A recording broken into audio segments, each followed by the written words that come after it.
നിങ്ങൾ ആരും പാപത്തിന്റെ ചതിയാൽ കഠിനപ്പെടാതിരിക്കേണ്ടതിന്. അപ്പോഴെന്താണ്, മനുഷ്യരായിരിക്കും സ്വാഭാവികമായിട്ട് അറിയാതാണെങ്കിൽ പാപത്തിൽ വീഴുന്നവരാ. പക്ഷെ ആ പാപത്തെപ്പറ്റി ഇവിടെ ബോധം വരുത്തിയില്ലെങ്കിൽ ഇവൻ വീണ്ടും ആ പാപം ചെയ്യും. വീണ്ടും പാപം ചെയ്താൽ ഇവന്റെ ഹൃദയം കഠിനപ്പെട്ടു പോകും. അപ്പോൾ നമ്മൾ ഒരിക്കൽ പാപം ചെയ്യുന്നതുകൊണ്ടല്ല നമ്മൾ നശിച്ചു പോകുന്നത്. ആ പാപത്തിൽ തുടരുമ്പോഴാണ്, മനസ്സിലല്ലേ, നമ്മൾ ആ ദൈവത്തിൽ അകന്നു പോകും. അല്ല ഒരിക്കലും ഒന്ന് വീണെന്ന് പറഞ്ഞ് ദൈവത്തിൽ അകന്നു പോകില്ല. പക്ഷെ ആ പാപത്തിൽ നിന്ന് വീണ്ടും തുടരുമ്പോൾ നമ്മൾ പിന്നെ പാപത്തെ ന്യായീകരിക്കും. പിന്നെ നമ്മളെ രക്ഷിക്കാൻ ആർക്കും, നമ്മുടെ കുറ്റത്തെപ്പറ്റി നമ്മളെ തന്നെ ന്യായീകരിച്ചാൽ പിന്നെ നമ്മളെ ആർക്കും രക്ഷിക്കാൻ പറ്റത്തില്ല. പറ്റുമോ? ഇപ്പൊ ദാവീദിന്റെ അത് നിങ്ങൾക്കറിയാമല്ലോ. ദാവീദിന്റെ മുമ്പിൽ എന്താണ്, ദാവീദ് അറിയാമല്ലോ, താൻ യുദ്ധമൊക്കെ കഴിഞ്ഞ് സ്വസ്ഥമായിട്ട് വീട്ടിലിരിക്കുമ്പോഴാണ് പിന്നെ എന്താണ് ഊരിയാവിന്റെ ഭാര്യ ബെർശേബ അവിടെ എന്താണ് കുളിക്കുന്നത് കണ്ടത്. അതറിയാമല്ലോ. അവന്റെ ഹൃദയം പെട്ടെന്ന് ഇവനകത്ത് പെട്ടു. അവൻ എന്താണ് വലിയ ഉപായമെല്ലാം കാണിച്ചിട്ട് അവന്റെ വിശ്വസനായിരിക്കുന്ന ദാസനായിരിക്കുന്ന ഊരിയാവിനെ പടയിൽ കൊല്ലാൻ ഏൽപ്പിച്ചിട്ട് ഇവളെ ഭാര്യയാക്കി. പക്ഷെ അപ്പോഴാണ് നാഥാൻ പ്രവാചകൻ ചെന്നിട്ട് കഥയൊക്കെ പറഞ്ഞിട്ട് പറഞ്ഞു, എന്താ പറഞ്ഞതെന്നറിയാമോ? ആ കഥ ഇങ്ങനെ പറഞ്ഞത്, ഒരു ഒരുത്തനൊരു ആടുണ്ടായിരുന്നു. ഒരു സമ്പന്നനായിരിക്കുന്ന ഒരു ധനവാൻ ഒരു ആടുണ്ടായിരുന്നു. അവൻ്റെ വീട്ടിലൊരു വിരുന്നുകാരൻ വന്നപ്പോഴാണ് ഇവൻ ചെന്നിട്ട് അടുത്ത വീട്ടിലെ പാവപ്പെട്ട ഒരാട് മാത്രമേ ഉള്ളായിരുന്നു.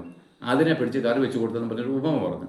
അപ്പം ദാവീദ് വാളൊക്കെ അങ്ങ് തൂരിട്ട് പറയുകയാണ്, ആരാണ് ഇത്ര വലിയ ദ്രോഹം ഇസ്രായേലിൽ ചെയ്തത്? അവൻ മരണത്തിന് യോഗ്യൻ.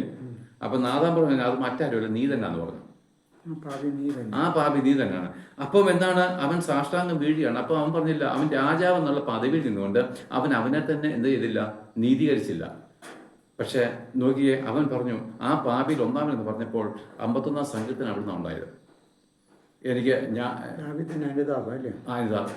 അപ്പൊ നോക്കിയേ, ദാവീദ് അതിനെ ഒഴിവാക്കാൻ അവൻ രാജാവ്, നാഥാനെ വേണ്ടി വെട്ടിക്കളയാനുള്ള അധികാരം ഉണ്ടായിരുന്നു.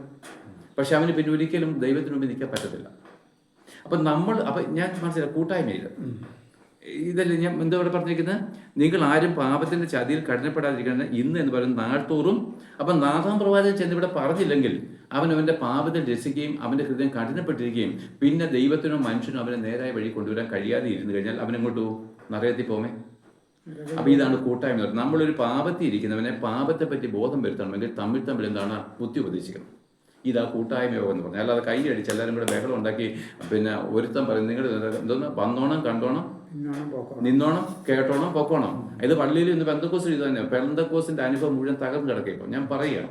പക്ഷെ അതുകൊണ്ട് എന്താണ്, ദൈവത്തിന്റെ വചനത്തിൽ മാറ്റം വന്നോ? മാറിപ്പോയത് നമ്മളോ? അപ്പം മാറ്റമില്ലാത്ത ഒരു കാര്യം എഴുതപ്പെട്ട വചനമാണ്. ഇതിങ്ങനെ ഓരോരുത്തരും പഠിപ്പിച്ചും. അതുകൊണ്ട് ഞാൻ എൻ്റെ വിശ്വാസി വന്ന നാളുമ്പോൾ ഞാൻ ബൈബിൾ വായിക്കാൻ തുടങ്ങി. അതുകൊണ്ട് എനിക്ക് ഇവരെ ആരെയും ഇതിനകത്ത് വീഴാനൊക്കത്തില്ല. അപ്പൊ നമ്മൾ എന്തായാലും ഇപ്പം പള്ളിയിൽ അച്ഛൻ പഠിച്ചാലും ഞാൻ പഠിപ്പിച്ചാലും സാർ ബൈബിൾ വായിച്ചത് അങ്ങനെയാണെന്ന് അന്വേഷിക്കണം.